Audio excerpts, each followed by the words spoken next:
Narito ang ulo ng mga balita sa mga oras na ito.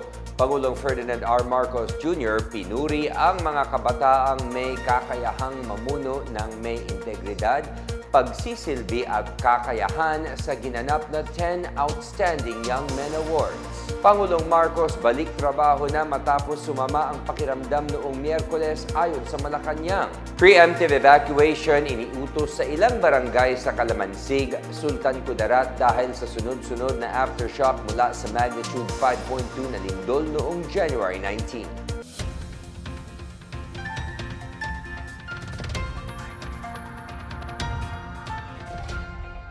Ako si William Theo para sa PNA Headlines. Nagtitiwala si Pangulong Ferdinand R. Marcos Jr. sa magandang kinabukasan ng Pilipinas sa kamay ng kabataang may kakayahang mamuno ng may integridad, pagdamay at kahusayan. Sinabi ito ng Pangulo sa parangal sa mga natatanging kabataan sa ginanap na 2025 10 Outstanding Young Men or TOYM Awards sa Malacanang ngayong Huwebes. Sa mensaheng binasa ni Executive Secretary Ralph Recto, pinuri ni Pangulong Marcos ang mga awardee at kanilang kontribusyon sa iba't ibang larangan tulad ng batas, environmental protection, science at climate advocacy. Binanggit ng Pangulo na patunay ang TOYM Awards na hindi nalilimitahan ang edad ng kahusayan at pamumuno. Sinabi niyang kumakatawan ang mga awardee sa bagong henerasyon ng mga namumuno na may layunin at pagsisilbi. Hinamon din ni Marcos ang kabataan na tularan ang kanilang halimbawa at gamitin ang kanilang mga talento sa paglilingkod sa iba. Kabilang sa mga pinarangalan sa TOYM Awards ngayong taon si Attorney Raymond Bagilat para sa pagtatanggol sa karapatan ng Indigenous Peoples, si Rafael Dionisio na tumulong sa mga Aita sa Zambales na magkaroon ng kabuhayan habang pinoprotektahan ang mga kabubatan. Si Dr. John Hamir Benson Aruta na nagsaliksik tungkol sa relasyon ng climate change at mental health at si Dr. Deo Florence Onda, ang unang Pilipinong nakarating sa Emden Deep, ang pangatlong pinakamalalim na bahagi ng daigdig at nanguna sa mga pag-aaral sa karagatan. Nasa mabuting kalagayan at balik trabaho na si Pangulong Ferdinand R. Marcos Jr. matapos sumama ang pakiramdam noong Miyerkules ayon sa Malacanang. Sa isang press briefing, sinabi ni Palace Press Officer Claire Castro na pinayuhan ang Pangulo na magpahinga at magpamonitor sa mga doktor. Hindi masabi ni Castro ang naranasan ng Pangulo. Gayunpaman, nasa mabuting kalusugan si Marcos at tuloy pa rin sa pagtatrabaho.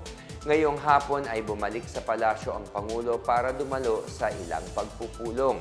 Inaasahan na magpapatuloy ang anumang lakad ng Pangulo ngayong Huwebes. Dagdag ni Castro, walang dapat ikaalarma sa kondisyon ni Marcos bukod sa posibleng sobrang pagkapagod. Hindi nakadalo si Pangulong Marcos sa awarding ceremony ng 10 Outstanding Young Men 2025 sa palasyo ngayong araw. Dumalo sa seremonya si Executive Secretary Ralph Recto bilang kinatawan ng Pangulo. Nagsagawa ng preemptive evacuation sa ilang barangay sa coastal area ng Calamansig, Sultan Kudarat matapos tumama ang sunod-sunod na aftershock sa nakalipas na 24 oras. Nasa 800 pamilya ang lumikas patungo sa matataas na lugar sa utos ng mga opisyal ng bayan.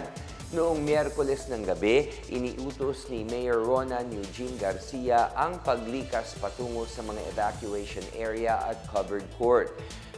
Pinagbawalan din ang mga mangingisda na pumalaot dahil sa posibleng banta ng tsunami.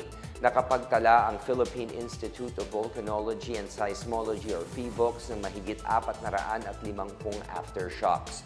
Nagmula ito sa magnitude 5.2 na lindol na tumama noong January 19 sa Calamansig at sa mga katabing bayan. Pinahaba naman ni Sultan Kudarat Governor Datu Pax Ali Mangudadato ang suspension ng klase at trabaho sa gobyerno sa mga bayan ng Calamansig, Lebac at Palimbang.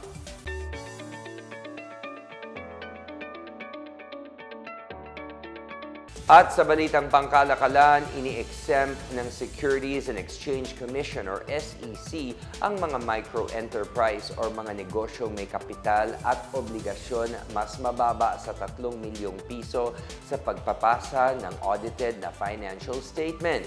Paliwanag ng SEC, ito'y para mapagaan ang trabaho ng mga maliit na negosyo at mapabilis ang kanilang mga proseso. Imbes na audited na statement, papayagan ang pagsumite ng mga certified financial statement o yung may kasamang statement of management's responsibility.